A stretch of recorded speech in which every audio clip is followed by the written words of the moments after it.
Welcome back. I'm Kim Bailey and this is Inside Exec. I'm on my own today.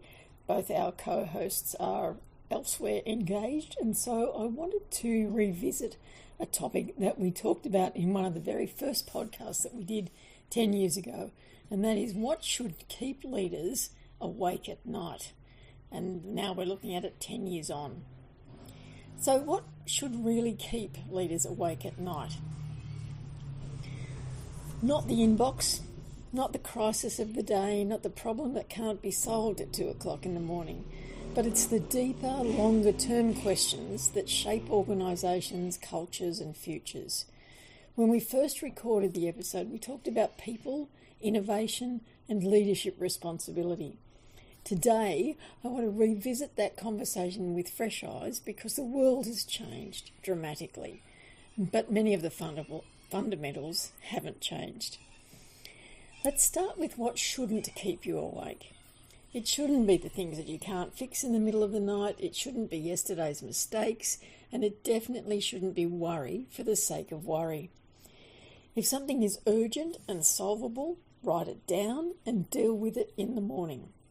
But lying awake, replaying problems rarely produces good decisions.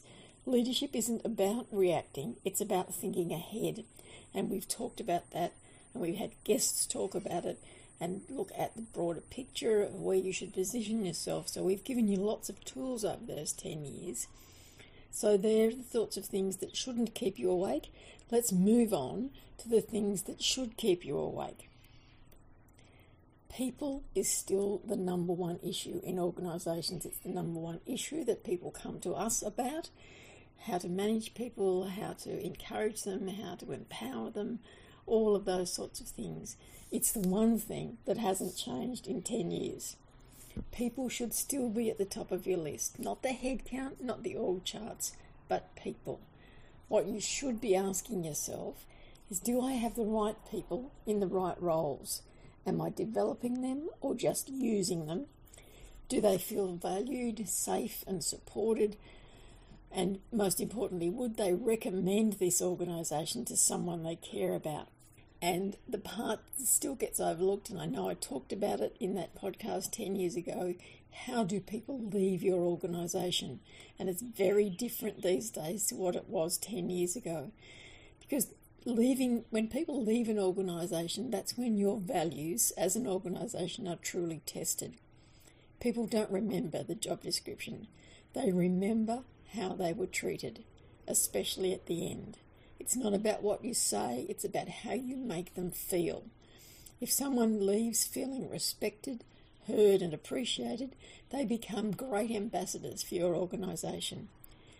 And if they don't, they become a warning sign to others. And with the advent of so much social media and so many platforms for people to talk about organisations, it's the reputation that lasts longer than any quarterly result. And it's based on how you treat people, how you make them feel in your organisation. Now, innovation is another thing that we talked about 10 years ago. We talked about it in terms of products, services and ideas. Today, I want to talk about something bigger. Change is no longer occasional. It's constant. We live with it every day. Technology, automation, AI, shifting work patterns, generational change, these aren't future issues anymore. They're here with us every day. But innovation doesn't come from pressure. It comes from permission. Permission to think differently. Permission to challenge assumptions. Permission to try things that might not work, to fail fast, as one of our guests was very happy to tell us. The question leaders should be asking now isn't what's the next idea, it's have I created an environment where people feel safe to think? Because innovation doesn't happen in fear, it happens in trust. And once again, we have talked to guests and we've talked ourselves about creating a safe environment for people to feel that they can be innovators, they can suggest things. One of the most important lessons that I've learned, and it's still true, is this. It's not just what you do, it's what people see that you do.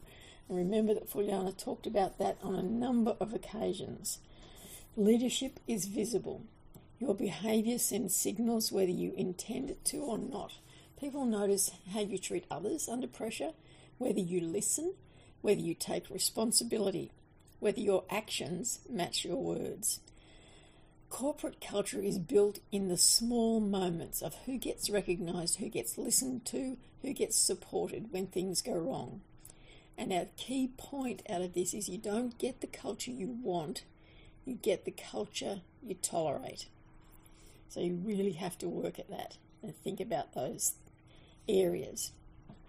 So what should keep you awake today? So if I were to summarise what should keep leaders awake at night in 2026, it would be this. Are we building something that people want to be part of?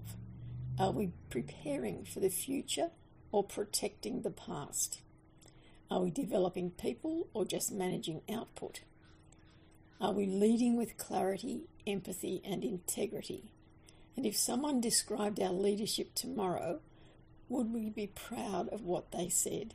Because leadership isn't about having all the answers. It's about asking the right questions and being brave enough to act on them.